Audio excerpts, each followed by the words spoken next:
Unified 911, anong matutulong namin sa'yo? Anya ti maitulong mi ken kaapo. Anong may tatabang ko sa Unsay imo? akong ikatabang nimo? Ngini makadabang na misal ka no.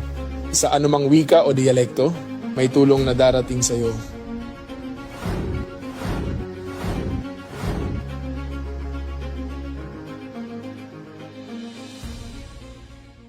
Lilingkod sa bawat Pilipino at magbibigay ng tamang impormasyon para sa tahimik at maayos na Pilipinas. Police News Network, alagad ng batas, tagapagtaguyod ng balitang pulis, sandigan ng mamamayan, patnubay ng katotohanan. Kampo Krame, maghahatid ng pinakahuling kaganapan at nagbabagang balita. Ito ang PNN Police News Network. At ngayon, ang inyong mga tagapagbalita. Magandang araw, Bagong Pilipinas. Ako ang inyong alagad ng batas, tagataguyod ng Balitang Pulis. Patrolwoman Jenny Midolor Mabayaw mula sa Eastern Police District ng NCRPO. Maghahatid sa inyo ng tamang balita, kwento ng pulis at serbisyo para sa mamamayan. At ito ang PNP News Online, ang pangunahing balita ng Police News Network. Alagad ng batas, tagataguyod ng Balitang Pulis.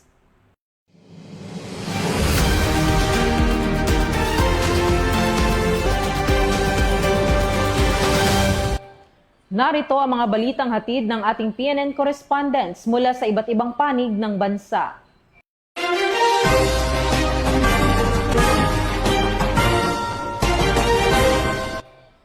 Nakibahagi ang Police Regional Office 10 sa pagdiriwang ng ika-31st Police Community Relations Month bilang pagpapakita ng patuloy na pagpapalakas ng ugnayan sa komunidad at pagsusulong ng aktibong pakikipagtulungan ng mamamayan sa pagpapanatili ng kapayapaan at kaayusan sa komunidad. Patrolwoman Jane Ross Bohol sa detalye.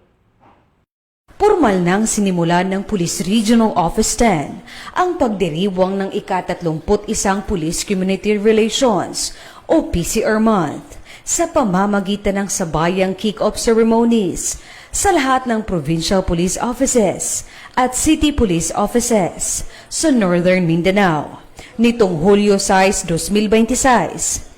Tinagurian ang buong buwan ng Hulyo bilang PCR Month.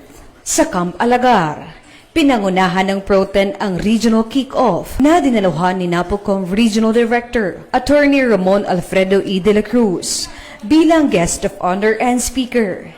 Tampok sa programa ang pagkilala sa mga pulis na nagpakita ng natatanging serbisyo sa kampanya laban sa ilegal na droga, smuggling at sa pagtulong sa komunidad. Kasabay nito, nagsagawa rin ng kick-off ceremonies ang Bukidnon, Camiguin, Lanao del Norte, Misamis Oriental at Misamis Occidental Police Provincial Office. Gayon din ang Cagayan de Oro City at Iligan City Police Office.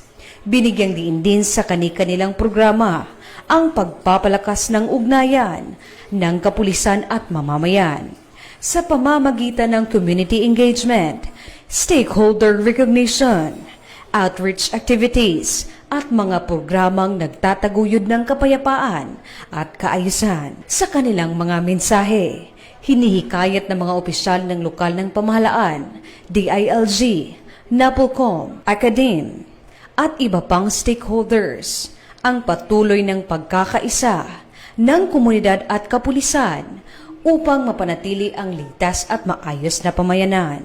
Ayon sa Proten, ang pagdiriwang ng PCR Month ay paalala na ang kapayapaan ay hindi lamang responsibilidad ng kapulisan, kundi ng buong komunidad.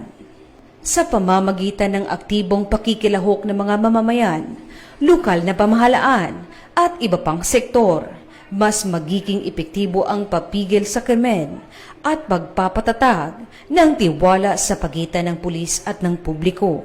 Sa buong buwan ng Hulyo, magsasagawa ang Proten ng iba't ibang community outreach programs, dialogues, at partnership building activities bilang bahagi ng 31st PCR Month at pagpapatuloy ng pagsusulong ng bagong PNP para sa bagong Pilipinas. Serbisyong mabilis, tapat at nararamdaman.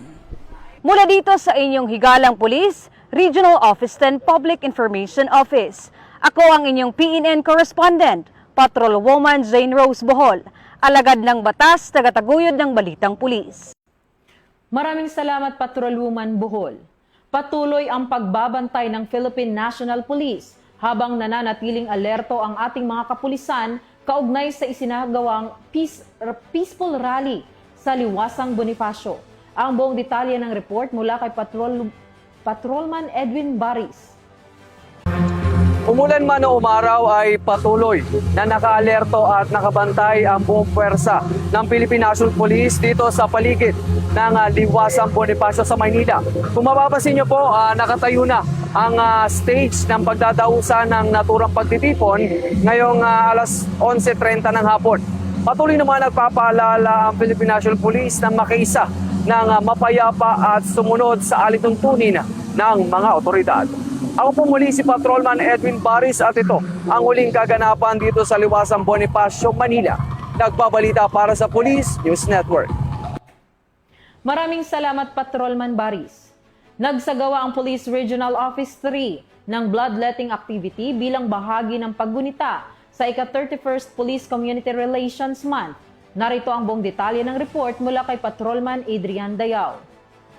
Bilang bahagi ng pagdiriwang ng Police Community Relations Month, nagsagawa ang Police Regional Office 3 ng isang bloodletting activity sa Camp Captain Julian, Olivas, City of San Fernando, Pampanga. Isinagawang aktibidad katuwang ang Jose B. Lingad Memorial Regional Hospital na naglalayong makalikom ng sapat na dugo upang makatulong sa mga pasyenteng nangangailangan ng agarang blood transfusion.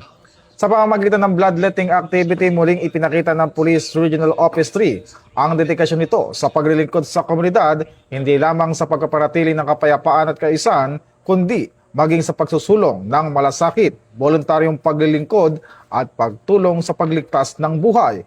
Ito ang patunay na sa ilalim ng bagong PNP para sa bagong Pilipinas, patuloy na isinusulong ng kapulisan ang serbisyong mabilis, tapat at nararamdaman. Mula po dito sa tanggapan ng Pambansang Pulisya ng Pilipinas, ako po si Patrolman Adrian Dayao nagpabalita para sa Police News Network, alagad ng para sa tagataguyod ng Balitang Pulis.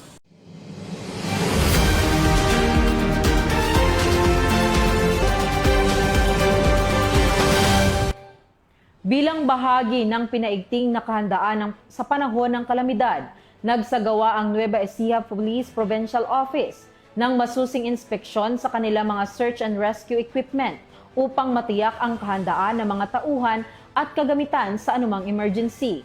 Muling ibabalita yan ni Patrolman Adrian Dayao. Ipinakita ng Nueva Ecija Police Provincial Office ang kahandaan nito sa pagtugon sa mga sakuna sa pamamagitan ng inspeksyon ng search and rescue equipment na isinagawa sa Camp General Mariano N. Llanera sa Cabanatuan City. Pinangunahan ni Police Colonel Richie R. Clarabal, Provincial Director ng Nueva Ecija Police Provincial Office, ang aktibidad na layuning tiyakin ang kahandaan at maayos na kondisyon ng search and rescue equipment at personnel na maaring i-deploy sa oras ng emergency at kalamidad. Kabilang sa mga sinuri ang mga SAR boxes na may medical at emergency rescue supply, life-saving equipment, communication devices, at mobility asset.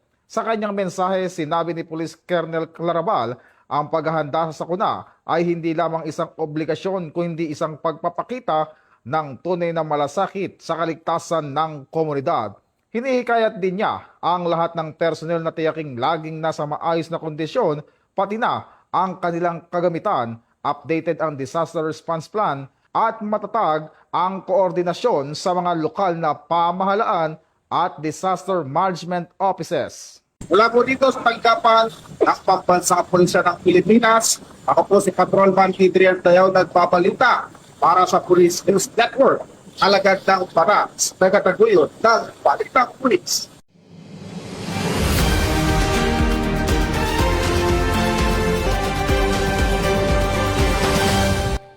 Para sa ating huling balita, narito ang ating weather update para sa oras na ito.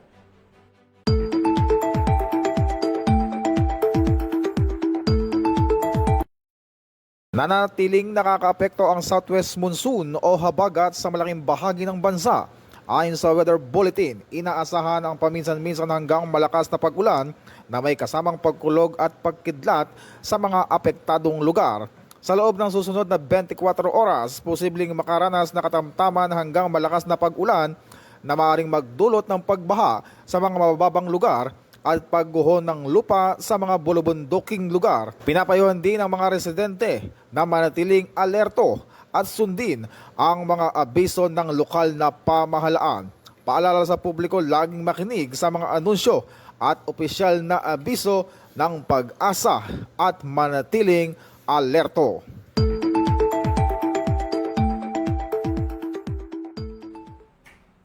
At yan ang mga balitang nakalap ng ating PNN correspondents mula Luzon, Visayas at Mindanao. Para sa mas malawak at mabilis na ulat ng mga balita, i-like, follow and share kami sa aming Facebook account ng Police News Network at sa Twitter account para sa mga real-time updates at YouTube channel para sa mga live stream at replays. Manatiling mapagmatyag at laging alamin ang totoo. Sa ngalan ng pamunuan ng Philippine National Police sa pangunguna ni Chief PNP Police General Jose Melencio Nartates Jr. at sa pamumuno ni President Ferdinand Bongbong Marcos Jr., kami ay maglilingkod sa bawat Pilipino at magbibigay ng tama at balansing balita.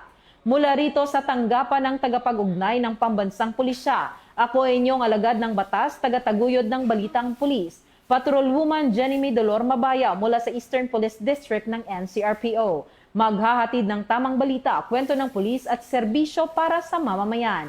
At ito ang PNP News Online, ang pangunahing balita ng Police News Network.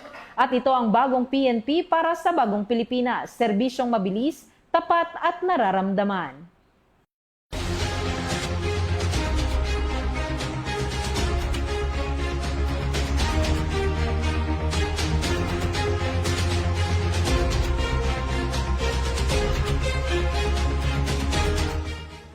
Police News Network, alagad ng batas, tagapagtaguyod ng balitang pulis.